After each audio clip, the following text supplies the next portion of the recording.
this is not a quick process. One reason that no investor wanted to invest in Ofinno was that when I explained to them the invention process, that, well, something you invent today is going to take 7 or 8 years until it gets to the handset in products, and the monetization cycle is so long, no one wanted to invest in this. You need to be ready to wait 5 to 7 years from the day you are inventing until you monetize it. And there's no quick kind of cutting corners or something to make quick money. You have to be this for a long haul.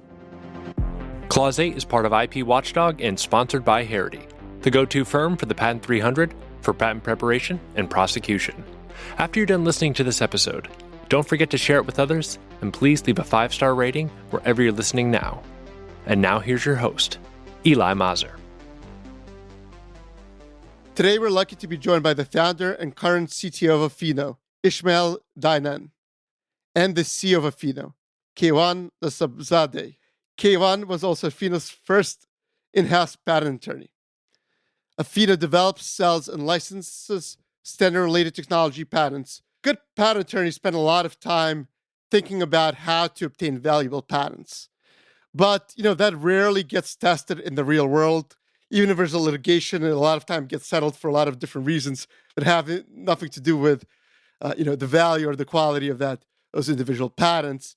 But you and the team are in the arena of obtaining patents that others find valuable. I'm guessing you have to spend a lot of time thinking about how to do that. So thank you so much for joining Clause 8. Thank you. Yeah, thanks for having us, Eli. So I gave, a bit quick overview of what Ofinno is. Maybe, Kavon, can you tell us what is Ofinno? Is it what I said? Is there anything else that you'd like to add? Yeah, so Ofinno's changed, I would say, over the years, but we are a research company based in Northern Virginia, and we focus on standard-based technologies. So mostly on the big standards, right? So we have a research team that works on 5G, soon to be 6G research. We have another team working on Wi-Fi, which is an IEEE-based standard. And we have a video compression group that is working on various different standards in the MPEG arena. Before we get to the beginning, I'm curious, obviously we're talking to both of you. And as I mentioned, Kavon was the first patent attorney that was hired by Ofinno. Esmael, can you tell us what's the pitch that you gave him to convince him to join? The pitch was really that he's going to work directly with the inventors. And that's I think it's very valuable for both inventors and patent attorneys. My experience to be an inventor in the past was, prior to starting Ofinno, was that I would meet with the patent attorney only 1 hour during the entire patent prosecution process to explain the invention, and that was it. But in Ofinno, attorneys and inventors, they basically work in the same office next to each other, and there are lots of interactions between inventors and attorneys, and that's what's really my pitch. I'm not sure how much I convinced Kavon, but yeah, he joined at the end. I was a bit surprised, but he did. I mean, I was working with patent attorneys before in Ofinno as contractors, but he was really the first full-time patent attorney employee that we hired.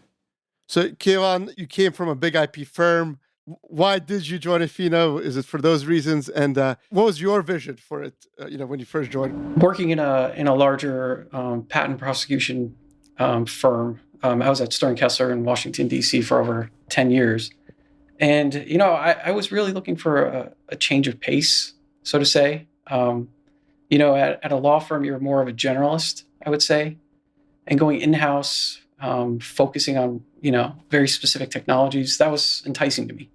And after meeting with Esmael during the interview, I was pretty much convinced, within the first 10 minutes of talking to Esmael, that this company was going somewhere. Esmael kind of laid out the vision for the company, kind of where it was and where he saw it moving towards in the future. And the space that Esmael was working in on the 5G side, I mean, I knew there's tremendous potential in that area. Obviously, there's difficulties in working in any space when you're talking about patents. There's a lot of lot of issues, but I thought the industry was right, and I thought Ismael was the right person to really push that company forward from where it was. So, Ishmael, you kind of mentioned that you used to be an engineer, work with patent attorneys, but how did the idea for Ofinno came about, and what was your initial vision of how Ofinno would make money? Yeah, the idea came about based on my prior experiences in other companies. I was a prolific inventor before joining Ofinno. So I was quite familiar with the patent process. I was a patent agent and a prolific inventor. And what really because I was working with a lot of patent attorneys, and really the reason I took the patent bar exam was I was so curious on how they convert my ideas to a patent application. It was a puzzle for me. Like, why do they write claims? Why do they write it like this? Then I self-educated myself by reading books, and did a lot of patent bar questions and passed the patent bar. And the inefficiency in the current system really was astounding. Like, we see, like, the inventors have no clue about what is the patent, what is the patent process, why do they invent, what is really a good patent, what is a bad patent, which inventions are more valuable. They had no clue. And on the other hand, the patent attorneys that I worked with, they had little appreciation about the details of the technology. And the technology, the 5G technology, is so sophisticated that the patent attorneys, they can't learn about the entire system and the details. And I felt like the system is broken and inefficient. And especially for getting standard essential patent, you have to have an optimized process from beginning to end, and that at least didn't exist in the companies that I worked for. And I said, okay, I can build a system that makes this system more efficient at least like 10, 20, 30 times.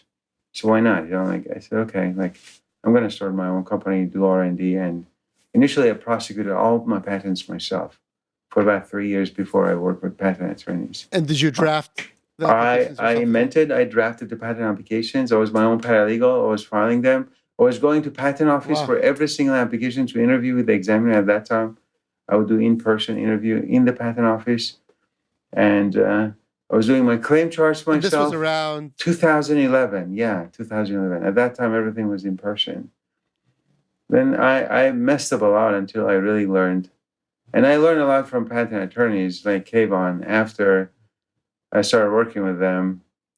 And it's a quite complicated process from beginning to end. If you want to get it right, you have to pay attention to lots of details. From what I hear, you quit your job and you said, I'm going to come up with new innovations and get the patents on my own. What was your goal? What are you going to do with these patents? What was your initial plan to monetize? I didn't have much idea. I knew that the patents are valuable if they're standard essential, but I didn't have much experience on monetization. That was the I would say the weak point of Ofinno, because I had no idea. I made a lot of mistakes in monetization process until I learned it. I didn't know much, and I didn't have much appreciation how difficult the monetization part was. But with the help of patent brokers and patent attorneys, I was able to monetize after. It took me 5 years. So I worked in the basement all alone for 5 years before I started kind of really hiring other employees. It took a long time to monetize my first invention. And a lot of inventors kind of face those issues. How did you find that first broker? Yeah, that's when it didn't go well. I found the first broker that promised me a lot of things, and but couldn't really sell anything. So it took about a year and like hundreds of calls, but we weren't able to sell anything to anyone. And I hired another broker. I terminated that brokerage agreement. I hired a second broker. He was able to sell some of the patents, but it took a long time. It took about 2 years to sell my first patents. Yeah, so you have to be patient. Yeah, so.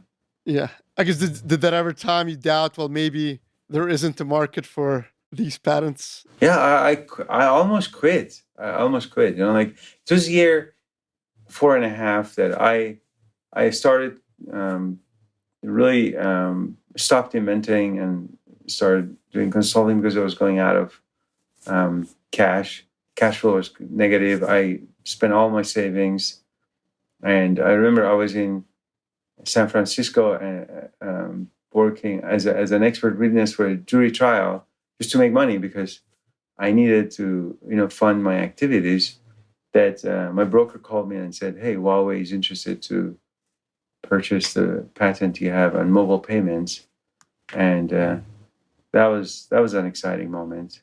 Yeah, that's an amazing story that how you stuck through that. I'm sure maybe Kavon has a different perspective, but attorneys always find a way to make money, right? But one of the things about being patent attorneys, you hear about, it's pretty hard to monetize or enforce a patent because some of the of the way the patent system is today. Kavon, when you were joining the company, did that worry you? Did that worry you that maybe there's some licensing by these big patent holders, but is anybody going to pay attention to what a smaller player is doing? Yeah, sure. I mean, that's always a concern, especially, it was after 2013, AIA was already in play. And, working at Stern Kessler, I was involved in a lot of IPRs and understanding the whole process and the devaluation of patents around that time. So, but one thing, to be fair to Ismael and to the company in general, at the time I joined, there was already established revenue coming into the company, right? I mean, it wasn't where we are today, but it was there. So it wasn't so much of a leap for me at that point to prove out the model that would work. So yeah, there was a little bit of faith on my part, but it wasn't to a large extent. The model was proven to some extent at that point. Ismael, you mentioned that patent attorneys don't always know what engineers do and how they come up with these inventions. I was hoping maybe you could give us some insight into that. So, from an outsider's perspective, there's this standard setting bodies and all these companies that are involved in that kind of get together and decide, this is going to be part of a 5G standard or not, improve that. But can you tell us, how does that actually work? How do you figure out, well, this is a new innovation for 5G? How does an idea like that come to you? You then decide to obtain a patent. Working on standardized technologies make the invention process a bit easier, but not a lot easier because standards that have roadmaps, the 5-year roadmap that, like for 5G, even now they're discussing about the requirements for 6G. It's very ambitious requirements. The technical specification is not defined, but what is needed at the end. So then we look at the existing technologies and we identify the gaps. I mean, first we need to define, like 6G by itself is a conglomerate of 20 different technologies. So we look at each of them. So and then we look at the gaps between the existing technologies and where it needs to get in 5-6 years, and we identify issues and we come up with algorithms, solutions. I don't know if did that answer your question? Or... No, I think it does. I guess, one question that I have, and maybe I'm too deep in the weeds, but you said, there's some goals with this 5G or the next standard, and there's all these problems that I'm guessing you recognize that, that you want to solve and improve, but there's so many ways of solving these problems, but, only one of them is going to end up in the standard, right? And sometimes not even the best one. Or maybe I'm wrong about the way I'm thinking about it. I guess, how do you figure out where this is a good innovation for the standard, this is will be kind of embraced by the other players in the field? Yeah, absolutely. You're actually thinking exactly the right way, and the no one has crystal ball to determine what solution will be adopted by the standard, right? So what we can do is that we can identify problems before other companies. That's one of the things that we're really good at. We identify problems that exist in the current standard, and then we have 25 PhDs now working on 5G. So all these inventors discuss with each other, and they come up with different solutions. We don't come up with one solution for the problem. We identify the problem, we come up with 5, 6, 7 different ways of solving that problem. And then we discuss and we improve each of these solutions, and the patent applications that we have includes all these solutions in a single patent. And even with that exercise, we don't get it right. Standard sometimes comes up with the solutions that we haven't thought about, or maybe those solutions are better. So that's really the challenge. Like, for example, let's say satellite communications. So in 5G, they decided that the handsets should communicate with satellite transceivers. And so we know that the communication with satellites has challenges because of propagation delay. Like the propagation delay is much larger than what was the requirement before for physical layer, MAC layer of 5G standards. So introducing that much delay will create lots of disturbances in how physical layer of 5G works. We identify those issues, and then we come up with creative solutions to those issues, and we try to cover as many solutions as possible. And even with that, we don't know. A lot of times, actually, the majority of the times, we don't get it right, and that's just a part of doing business. Is just a risk in inventions. You invent, but most of the inventions go obsolete in a couple of years, and that's just how it is. So, and maybe this is a somewhat cynical perspective, but there's a perspective out there that these standards are, all these companies involved just lobby for whatever their own inventions are because they want to benefit from it. I mean, from your perspective, do the standards organizations, are they on the search for the best solution out there, no matter who it came from? And is that part of a reason why Ofinno can succeed? That even though, you might not have you're not the 300-pound gorilla in those rooms, if yours is the best idea or you have the best idea that you'll...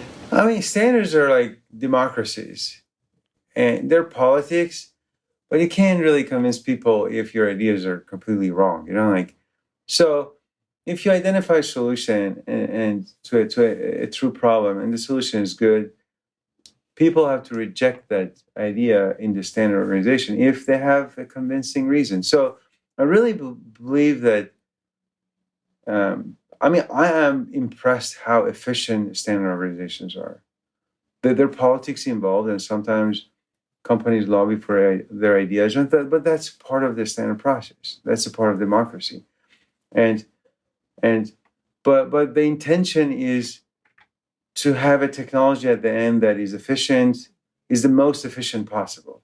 And all the member companies, not all, majority of member companies, the big companies, the small companies, they have that intention in mind.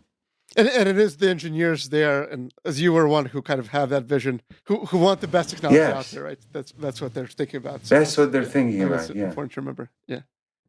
So I want to go back to that first, your first experience with trying to sell your patents from the broker's perspective and the buyer's perspective. What were they looking at, as far as you could tell, and what did you learn from that experience about obtaining patents? Well, what I learned from the experience is, now if you want to sell the patent, you need to have a good patent. A good patent means that you need to have a clear strategy in mind from the day the invention starts. So why are you inventing? What is your target? What is your target product? And then the quality is the most important thing. After AIA, people are concerned about the prior art, whether your patent is valid or not. So you need to address all the questions that will come up later at the beginning. You can't solve these problems after the fact. So you need to do an extensive prior art search, submit everything to the patent office. You need to have solid claim charts. You need to have really a good quality spec and claims. And so the quality trumps everything. If you want to stand out and sell a patent, you need to have a quality patent, and then your claim charts and your prosecution history speak, and the patent specification speaks for itself. You put it in front of companies, and they're very diligent in how they analyze the patents and determine the value, I would say. From what I understand, they're scrutinizing, once you get the patent, they're scrutinizing if it's valid, if there's infringement. Maybe infringement is the wrong word. If it reads on what's out there. And that obviously you have a kind of a best practices were used in terms of drafting and obtaining that patent. So that's interesting how all of that comes into play. You sold those first patents. Were you thinking about, should I be licensing or selling them in the beginning, or did you just decide that maybe selling is the easiest? Yeah, selling was the easier move, especially that with my background, I didn't have much of experience in licensing, and it was a difficult journey to license patents for me. So I went to an easier option. Now, like, we have a lot of resources. Kavon is on board, and he has a lot of ideas on licensing. You can talk about it quite a bit. We're a different company, but at that time, I was my strengths were on inventions. It wasn't on monetization, really. Yeah. There's a lot of inventors out there who think they have patents that are worth something, and you obviously went through one bad experience with one broker, and then you didn't give up, went to another broker. Any advice about finding that right broker or somebody who can meaningfully help you through that process? Ask about the prior transaction. Interview multiple brokers. Don't just go with the broker that promises the most and the first broker that you met. And ask a lot about the number of transactions they make a year, examples of previous transactions. And it's like a job interview. You really interview multiple brokers and pick the one that you feel most comfortable with. Ismael hinted at it, and I think you said it yourself, that the company kind of changed since you joined, Kavon. Can you tell us about that evolution? How is it different today than where it was, besides the different technology areas? Yeah. So when I joined, the company was obviously much smaller at the time. It was about 6 years ago. I believe we were under 10 people, around 10 people at the time. Now we're close to 70, 75 people right now at the company. It's hard to keep up with, all the new faces you see. So I think one of the changes really that took place since I've joined is just the ability to scale the model, right? So Ismael put in place a model that worked very effectively for the size of the company, right? Everyone was able to get into the same room together, kind of learn the principles of how the company operated. But as we scaled and got bigger and bigger, it got harder for everyone to be in the same room, right? To get on the same page and to make sure that we had a process in place to ensure that we're creating these valid standard essential patents, which really is the goal of what we do at Ofinno, right? To do quality research and then make sure that we have the patents to back it up. So scaling the model that Ismael put in place from the beginning, with his original idea, having seen the problem in the industry, that's kind of really where I think I've played a role in helping Ismael since I've joined. Is there any company that you look out there and kind of see as a model for what you're doing, or inspired by what they've done in the patent space? Yeah, it's tough. I think we kind of pride ourselves on being different in how we do things. I think efficiency is one of the things that we really pride ourselves on, right? Having an efficient process in place to not just generate a whole stack of patents, right? But quality patents, right? Again, our goal is not just to kind of generate 1,000 patents and hope that 50 of them are essential, right? So when you look at other companies, they do have processes in place, but we think the process we put in place and refined over these years has led to not an optimal, but as close as possible to being the most efficient in terms of generating the highest percentage of valid standard essential patents. And a lot of it has to deal with what Ismael said, involving patent attorneys on the technical side and training them, right? Eli, I know you're outside counsel, and me previously being at a law firm, you're more of a generalist, right? There, you can't really focus on any one specific technology. You're kind of bouncing around from client to client. I mean, my time at Stern Kessler, I was working on Christmas tree technology, right, one day, and then working on transceiver technology the other day. So at Ofinno, we can train our patent attorneys. We have almost 15 patent attorneys in-house now here at Ofinno, and we're able to really get them steeped into the technology. And on the flip side, the inventors are really becoming involved, and we train them on patent law.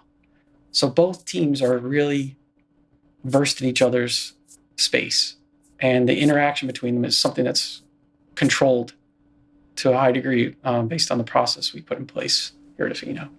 So I really want to dig into that a bit. But before, I guess I want to talk a little bit about the business model. In the beginning, Ofinno sold patents, and you sell patents to operating companies. And Ismael described in the beginning why some of these operating companies might have issues with obtaining these type of patents on their own. But why are they interested in acquiring them? What kind of drives that? Can you give us some sense of that? Yeah, I mean, we don't know all the details about why they're acquiring these assets. Obviously, there's a couple big reasons that kind of stick out that are kind of obvious. For one, being cross-licensing reasons, right? A lot of these companies that are purchasing assets from us are involved in cross-licensing negotiations, and having more SEPs of their own obviously would reduce their royalty burden. So that's probably the primary reason a lot of these operating companies are looking to acquire assets from us. But I mean, in general, I think even companies that are working in the same space, that have groups, technologists and engineers working in the same area, they're acquiring assets from us because SEPs are hard to generate, right? They just don't happen by accident. And you really have to have a methodical approach to generating these assets. And I think we can do it very efficiently, and we can obviously provide these assets to these companies looking for it. One of the big transactions that has been reported is Honda buying patents from you all. There's we'll talk about it in a bit, but the Avanci, right? It's this new platform where basically I think the goal is for car companies not to have to worry about this patent. They just pay some fixed fee to license all these patents. Does that make you think differently about what your business model is in terms of, will these operating companies really be the purchasers of patents in the future, or is Avanci really the future? I think patent pools have a place in the industry, right? So Avanci is a patent pool. I think it's a very successful patent pool. So they're focused, at least one of their focuses in the pool we joined, is their 5G automobile platform. They call them a platform now, I think, not pools. And they have over 80% of the market in terms of the patents in their 5G patent pool. And they have all the big players. So we were glad to join Avanci. It's a source of revenue for Ofinno. The program just started. So it's going to be a future source of revenue for the company. So, whenever there's different areas and that we can generate reliable, consistent revenue, we're always going to look towards those areas. But does that make you think differently about whether operating companies will still be as interested in acquiring patents? Do you think that will change? Yeah, I don't think it's going to change to a large extent. Pools play one role in the industry, and I don't think they solve all the problems. And so I still think operating companies will be interested in acquiring SEPs for various reasons. Ismael mentioned that in the beginning he was selling patents, and then when you joined, you kind of broadened the ideas about what Ofinno could do, and Avanci is one example of that. Can you give us a sense, how does Avanci evaluate your patents? How do they evaluate what share you'll get of the royalties they'll collect, or what contribution making? Is it same thing as it when you're selling patents, or is it different in any way? Yeah, so generally most patent pools work on a point system, right? So you get a certain number of points based on the number of standard essential patents you have and that have been evaluated by the pool. And revenues are generally split proportionally, or to some extent proportionally, based on your share of essential patents that you're contributing to the pool. So that's the general mechanism in terms of. What's interesting about the evaluation process, obviously, is it kind of like they randomly pick out patents out of your portfolio, or? Yeah, so they don't do a random. So it's effectively, you have to submit claim charts, right? You have to show that your patents, read on the standard. So you submit claim charts for your patents that you are claiming to be standard essential, and then they have a third-party evaluator evaluate your claim, right? They go through the claim chart and make an independent evaluation of essentiality. And then based on the outcome of that evaluation, you would get, a certain number of points, and those points get totaled and revenue gets distributed proportionally. And there's other considerations that these pools take into account when they're considering revenue. It's not just the proportion of SEPs that you have. Some other pools have various other considerations like contributions and licensing revenue, etc.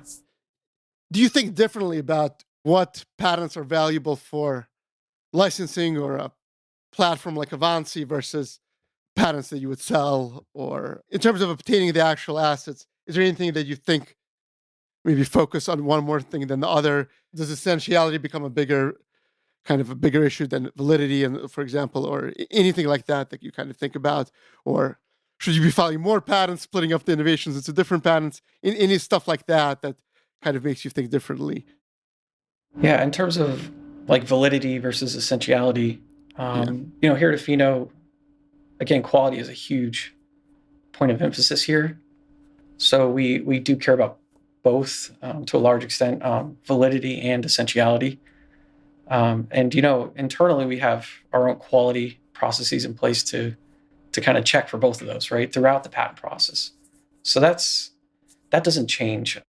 And one thing to add is, like, the companies who purchase our patents, many of them, they purchase it to join the pool themselves, or they're already a member of the pool. So, and or they purchase the patents to license. And so I don't see any difference between like quality of the patents in terms of, or types of patents in terms of selling or licensing or joining pools. They're all like, at the end of the day, companies, they want to monetize patents. But one point with the patent pool is that the existing pools are all focused on the handsets and the devices, end devices. So that makes patents that are applicable to end devices more valuable for pools like Avanci and or CISFEL patent pools. They're all focused around the end devices. So we tend to focus on drafting claims for end devices for all our patents. So that's interesting. Maybe what you cover might think about that. But what I was trying to get at is, there's a lot of ways to protect a technology in a patent, right? You can file this one patent application with 600 ideas and then, file continuations for it for, the next 10 years. Or you can file, very discrete patents. Like I said, maybe you focus on one thing over the other, but correct me if I'm wrong, it seems that you don't really think about it differently, aside from what Ismael mentioned, but you don't think about it differently in terms of how to obtain those patents. But at the time we draft the patents, we don't know if it's for sale, licensing, pools. We don't even know that. And we have a process to split dimensions in different patents. We say like one feature in the standard, one problem, and all the solutions to that problem is one patent. So that's how we identify on how to divide ideas into multiple patents. And that, at the point of invention, we don't have different processes because it's too early to determine where this patent is going to end up. We just don't know. It's going to be even a valuable patent or will be a worthless patent. We just don't know at the time of invention, really. This is not about Ofinno, but I had Tim Pullman on the podcast of IPlytics, and they ran into some controversy because they ranked the biggest SEP holders or whatever, and some of the SEP holders made a good point, saying, well, just because they have the most number of patents doesn't mean they contributed the most to the technology, right? Is that a problem, that correlating an inventor's contribution versus some of these points or anything else? Is that a problem? Our objective is different from other companies because the number of patents and count, it's important for them. But for us, when companies that buy patents from us, they look at every single patent and pick the ones that they want. So if we have a large portfolio, it doesn't help us to sell more.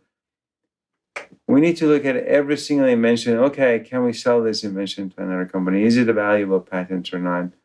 At the end of the day, it counts. The companies who do business with us, they don't care if you have 100 patents or 5,000 patents. The question is, Samsung comes and purchases patents from us if they can find 10 good patents in our portfolio. And they really go through the entire portfolio to find those 10.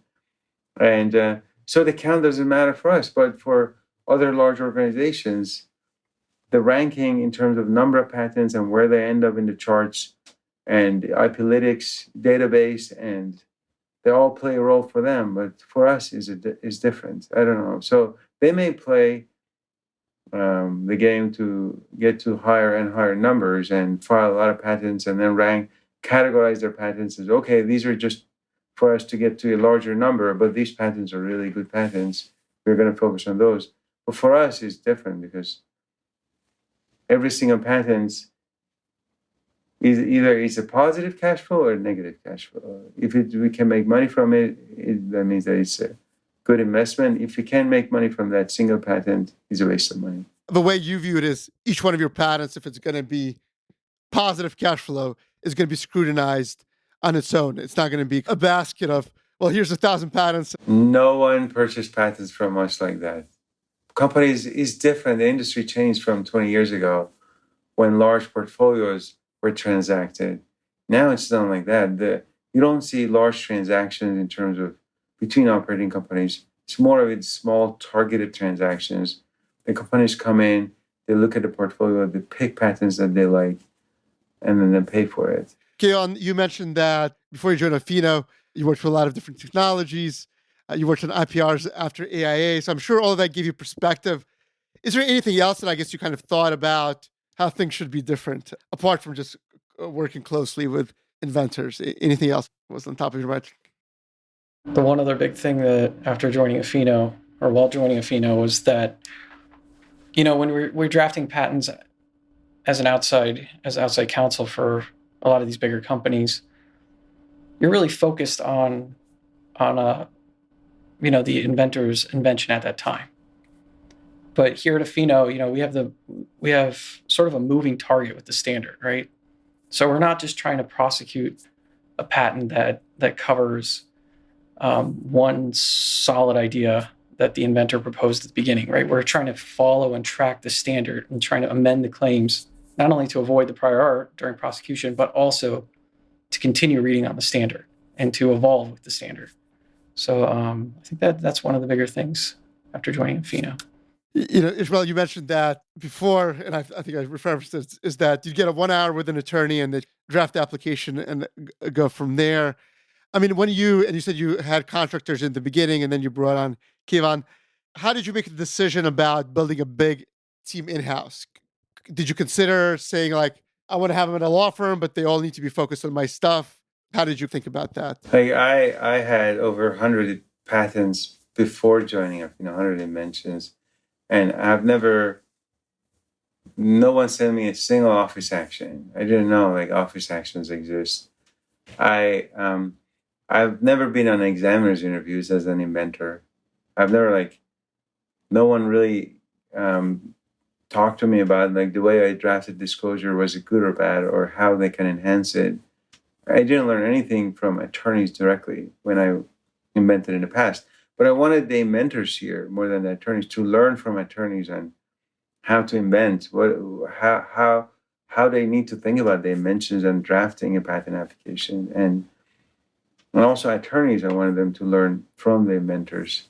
So this dynamic between patent attorneys and inventors was the core part of my original idea. So I didn't have a good experience, I would say, working with outside law firm because of the dynamics that existed. Later on I talked to patent attorneys, they said that they had no other choice because they're under billable hours and the clients, they want to pay that much. It's not like anybody's fault. The patent attorneys are smart. I mean, the inventors are smart, but the system is built in a way that dynamic is not a part of the whole process. And that was my original idea. I wanted to create that dynamic within one company. So I'm kind of interested to go through, I think you've kind of hinted at it, about this close working relationship that engineers and patent attorneys have. On a practical level, how that works. We discussed an inventor might come up with an idea. What happens next in terms of what does that inventor do? How does he get the patent attorney involved? Can you give us a sense of that? The initial discussions are typically among the inventors until they get to a point that, okay, this problem and these solutions are qualified to be kind of considered by the legal team. And then before drafting the patent application, the discussion starts. The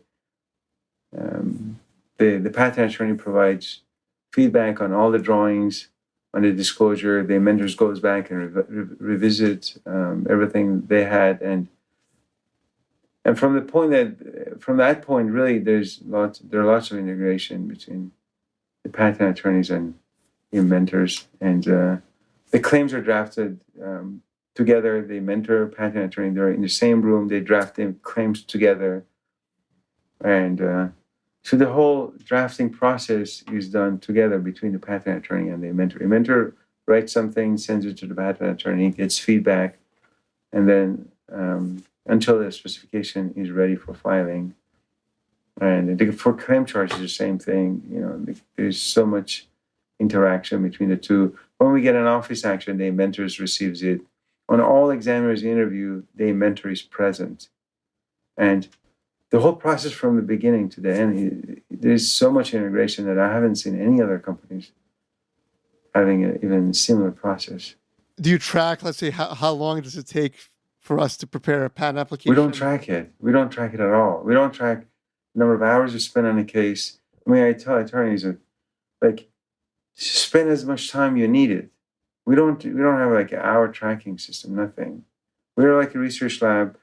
You don't have to worry about time. Focus on quality and spend as much time as needed on every case.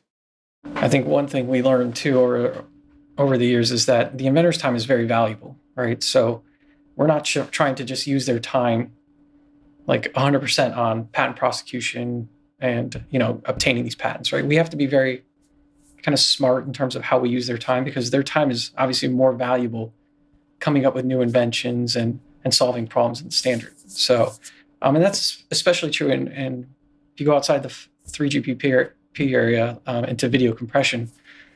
Those experts are really doing a lot of programming and testing. It takes a lot of their time, right? So we have to be very smart in terms of how we use their time in that patent process. I think you make a very good point, because back in the day, there was an interesting article, but I think it was the chief IP counsel of Kenneth Fitzgerald at the time, and he said, for most tech companies, the most valuable commodity they have is their engineers' time.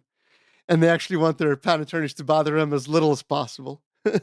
For you, the end patents are what's most important. What have you discovered that where do they make the biggest contribution to the obtaining the high quality patents? Where is their input most valuable, or they're able to provide input above and beyond what in a normal process maybe that Ismael experienced before? I think one of the biggest areas we see is helping in the drafting process, being very involved in that, because not only do they add additional embodiments to the specification, clarify embodiments, they also come up with new ideas. And Ismael always talks about this, that inventors, when they're involved in the drafting process and helping to draft some of the applications, it helps them to think through their idea further. And they come up with additional embodiments at that point in time. So I think that's one area it's a very good use of the inventor's time. Claim drafting is another area. Having them involved in claim drafting, having them understand the claims is very important. What do you mean by involved in claim drafting? In that they scrutinize the drafted claims, or do they draft the claims themselves? Both. We have inventors who are very skilled at claim drafting. Some inventors here have probably drafted more claims than myself at this point, just because they're such prolific inventors and they're working on a lot of their own claim sets.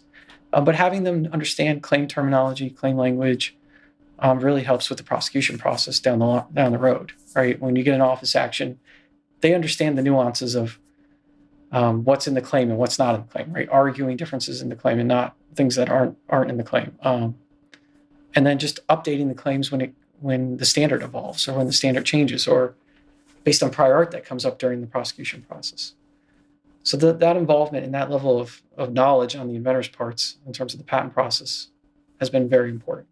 I think claim drafting is one of the important part of the process that both attorney and inventor, they have to work together, because attorneys are taught to write the broadest possible valid claim. But how could you write the broadest possible valid claim if you don't know about the extent of the prior art? Because prior art technologies are so sophisticated. There are like tens of thousands of documents and literature out there that a PhD with 20 years of experience has everything in his head, like at least the majority of it. So when the attorneys they try to broaden a claim, the mentor can always provide feedback. Okay, now you're getting to kind of gray area. This is not valid. This is too broad. Reads that on that technology, maybe on similar technology. So when they work together, they can write really good claims. I mean, the inventors can't do it by themselves. The attorneys can't do it by themselves, but together, they can write the best claims. No, that's a good point. Sometimes if you're broad enough, 5 claims supposed to cover 5G, you might end up something that was invented for 3G, right? So yeah, that's true. Yeah. Some of the terms are important, some are not. Yeah. You created this new model at Ofinno. And Esmael, I want to go back to you and kind of ask, do you think an operating company can replicate what you're doing? Could you go back to one of your companies that you worked for and say, we will have this team that is going to be focused on obtaining high quality patents? Do you think what you're doing can happen?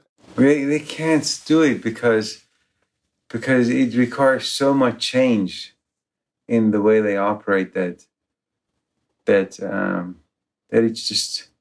it's like changing the direction of a huge boat or a dinosaur. Like it's just hard to introduce so much change into the system. The incentives are designed improperly, and it's just not possible. I can't envision that. They can make some improvements.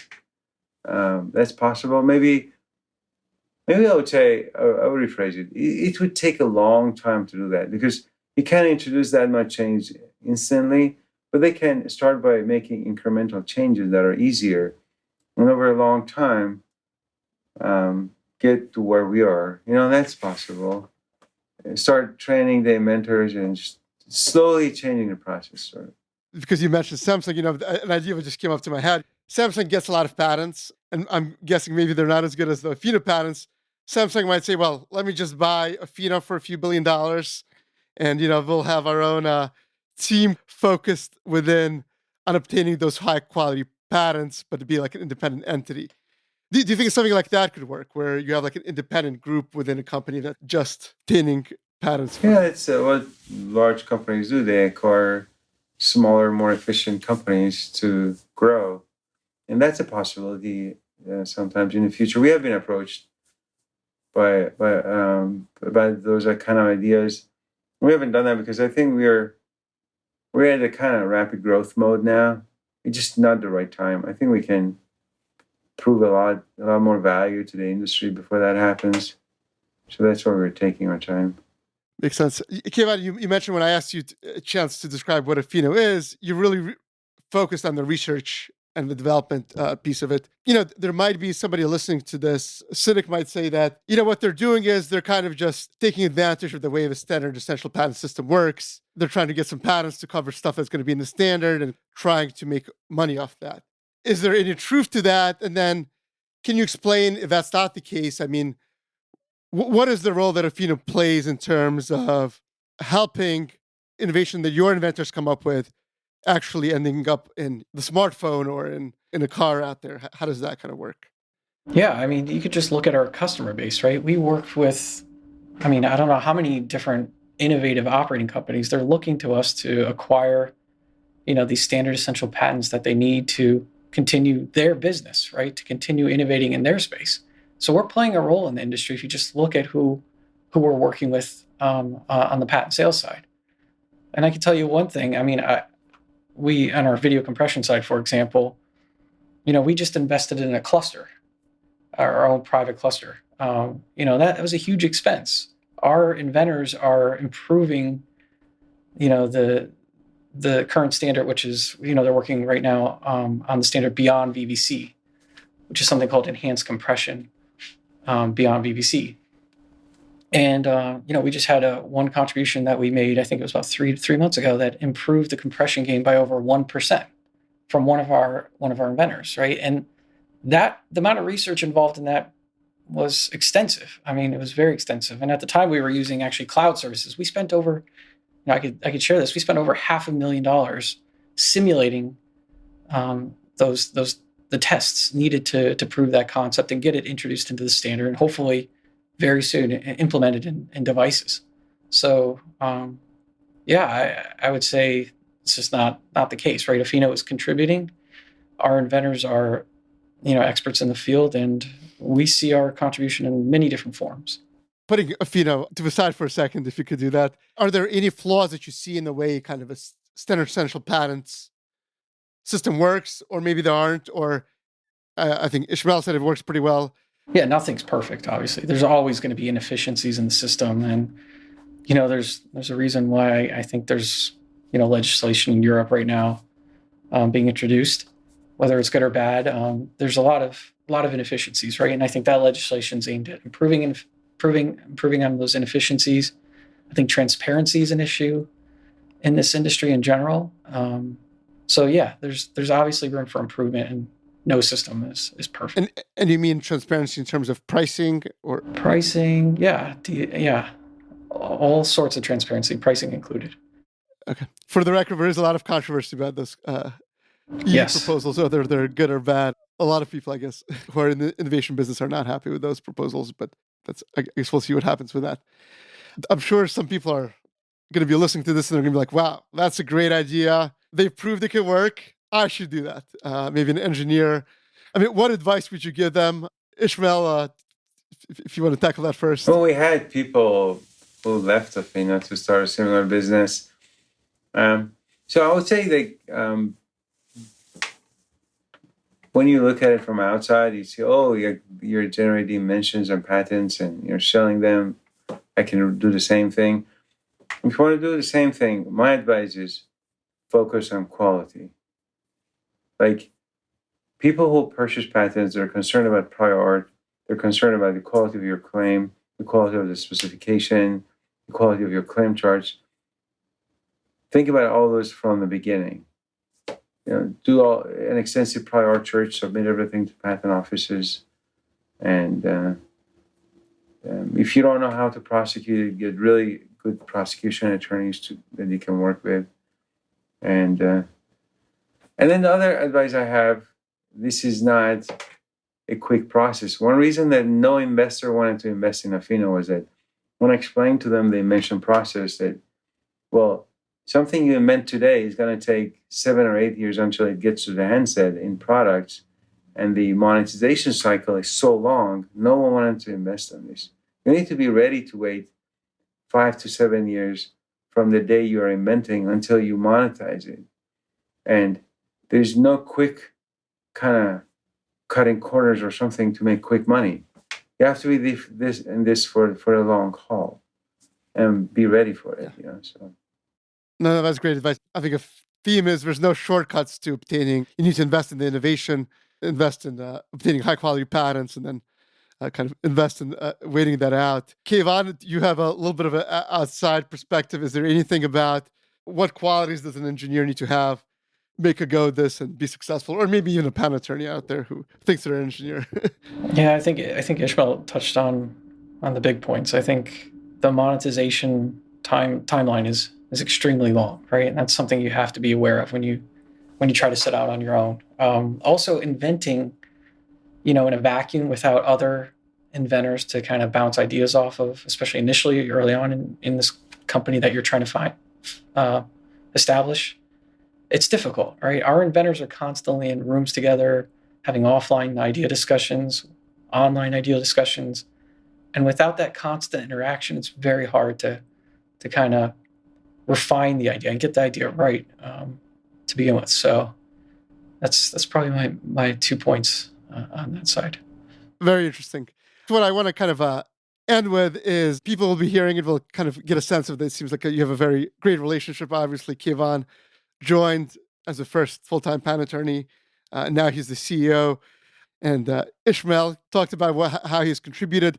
I mean, Esmael, starting with you, can you talk a little bit about why did you step aside to allow Kavon to be the CEO and think about whether a patent attorney can do that or not? And That wasn't that didn't happen overnight. So like Kavon was with us over 6 years, and you observed the decisions. I observed the decision that he made, and how he carried out and executed tasks over time.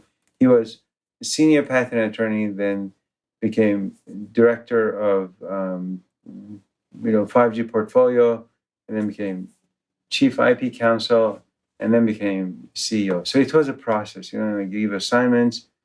Well, it's just like he can do better than me. Why not? I'm not afraid of delegating if I find the right person.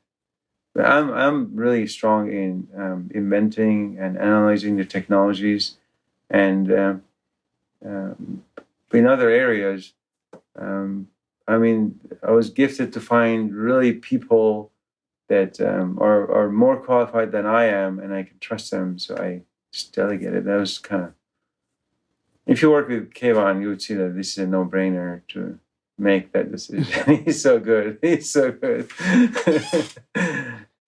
Before Kevon's head gets too big, I guess the question for him is that there's probably maybe a Stern Kessler attorney sitting there who's been there for 10 years, and he goes, wow, Kavon found a really cool opportunity, and he succeeded at it. I guess, can you give some advice to that attorney sitting there thinking about how do you find an opportunity like this? How do you succeed outside the structure of a law firm?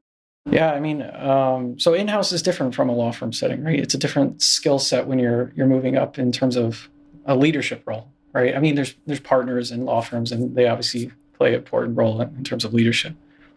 But really, it's a growth mentality. You have to always be looking to grow your skill set, right? And a leadership position has a different skill set than a patent attorney, right? Who's drafting applications and prosecuting applications.